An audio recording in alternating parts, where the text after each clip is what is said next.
अस्सलाम वालेकुम जी। Babar Kaliyar from BK marketing DHA Lahore.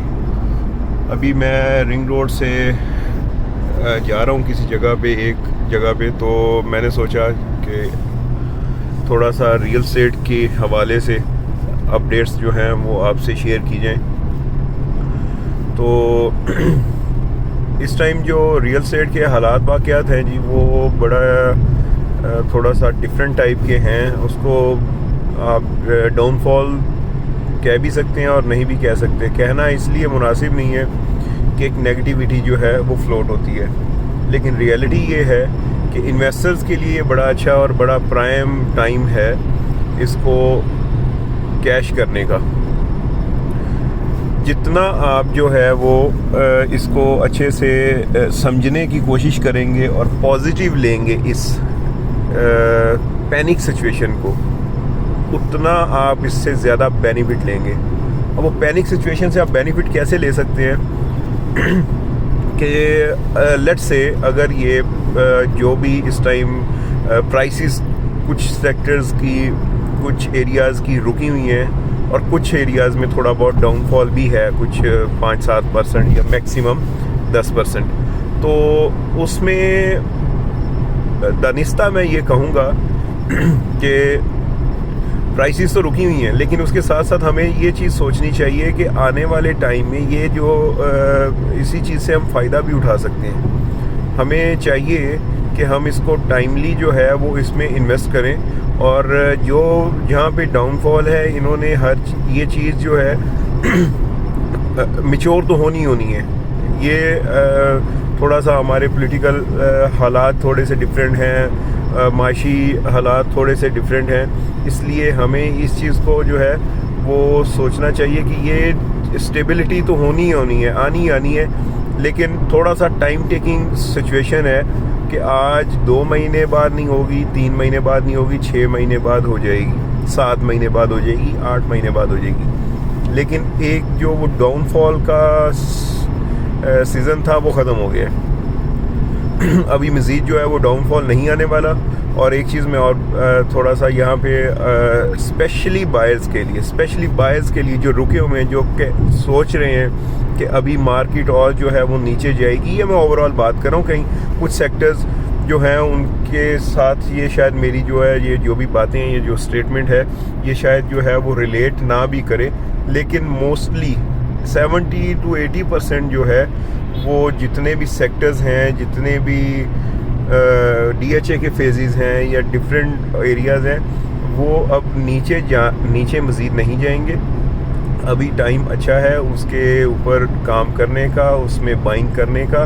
मैं अगर फर्दर जो है वो बात करूं DHA लाहौर के डिफरेंट फेजेस की, तो फेज़ 6 और 8 जो हैं ये तो ऑलरेडी स्टेबल हैं, बल्कि इन्होंने गेन ही किया है, पहले की स्पीड से नहीं, लेकिन कंपैरेटिवली गेन किया है। उसके बाद 7 जो है वो एक छोटा फेज़ है। छोटा फेज़ मीन एरिया वाइज नहीं मैं बात कर रहा, तो उसमें जो है वो मतलब चूज़ी क्लाइंट नहीं जाता, उसमें जो है वो बजट को देख के चलने वाला क्लाइंट जो है वो उसमें मूव करता है। तो DHA लाहौर फेज़ 7 में जो है वो रेट रुके हुए हैं, डाउनफॉल नहीं आया था। उसके बाद रनिंग फेजेस में last not the least phase बात आ गई हमारी 9 प्रिज्म के हवाले से। अगर हम करें तो 9 प्रिज्म जो है वो इस टाइम तकरीबन कुछ अगर हम ओवरऑल प्रीवियस कुछ महीनों से लेके आज तक की बात करें तो उसने जो डाउनफॉल उसमें थोड़ा बहुत देखने को मिला है, ठीक है। उसमें वो इस वजह से मिला है कि उसमें एंड यूज़र नहीं है, उसमें सारा इन्वेस्टर मूव करता है। तो जब ये टैक्स वगैरह बढ़ जाते हैं तो इन्वेस्टर थोड़ा सा ट्रेडिंग में जो है वो सोच विचार करके चलता है और ट्रेडिंग रोक देता है। तो उसकी वजह से नए सेक्टर्स में या नॉन पोजीशन जो एरियाज़ हैं वहाँ पे सेक्टर जो है उस सेक्टर में काम थोड़ा कम हो जाता है। ट्रांजैक्शंस बेसिकली सही अगर मैं वर्ड इस्तेमाल करूँ तो नंबर ऑफ़ ट्रांजैक्शन जो हैं वो कम हो जाते हैं, जिसकी वजह से वो डाउनफॉल तो आप उसको नहीं कह सकते, लेकिन कंपैरेटिवली थोड़ा सा जो है वो जो नीडी बंदा होता है उसको बायर अच्छा नहीं मिलता, तो वो फिर जो है वो 5-10 लाख रुपए के कॉम्प्रोमाइज़ से उसको चीज़ अपनी बेचनी पड़ती है। तो इस टाइम प्रिज्म में जो है वो कुछ इसी तरह की सिचुएशन है। तो अभी जो है वो प्रिज्म में भी रेट जो है वो बिल्कुल रुक चुका है। कोई एक्स्ट्राऑर्डिनरी फ्लक्चुएशन नहीं है, ना मैं डाउनफॉल कहूँगा ना ही मैं उसको जो है वो अपवर्ड्स कहूँगा, लेकिन काफ़ी हद तक जो है वो स्टेबिलिटी नज़र आ रही है अब देखने में।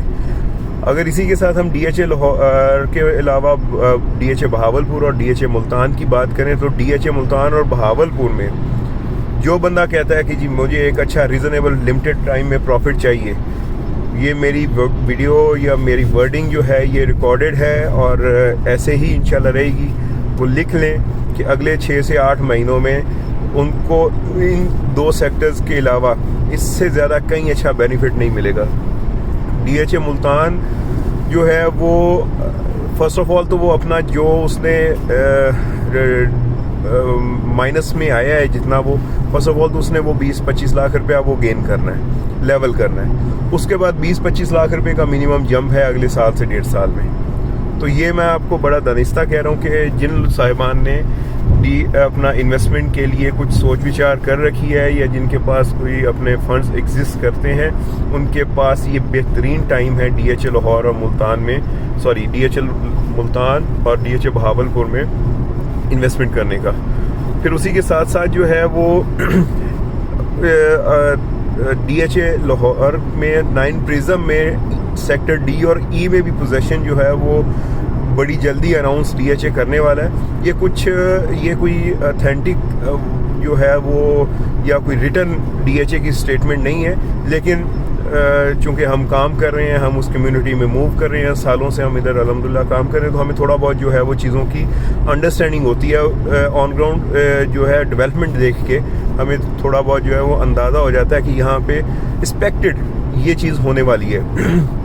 तो ये इस टाइम अच्छा टाइम है DHA लाहौर के 9 प्रिज्म में D सेक्टर और E सेक्टर में बाइंग करने का। इसी के साथ आपसे इजाज़त चाहूँगा और हमें अपनी दुआओं में याद रखिएगा।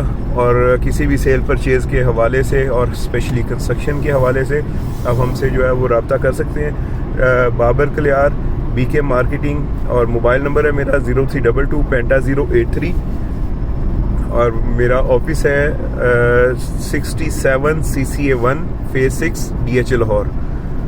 हमारी टीम अल्हम्दुलिल्लाह माशाल्लाह बड़ी प्रोफेशनल है जी। हमसे जो है वो कोई भी बाइंग सेलिंग के हवाले से, असेसमेंट और स्पेशली अपडेट्स के हवाले से जो है वो आप हमसे रब्ता कर सकते हैं।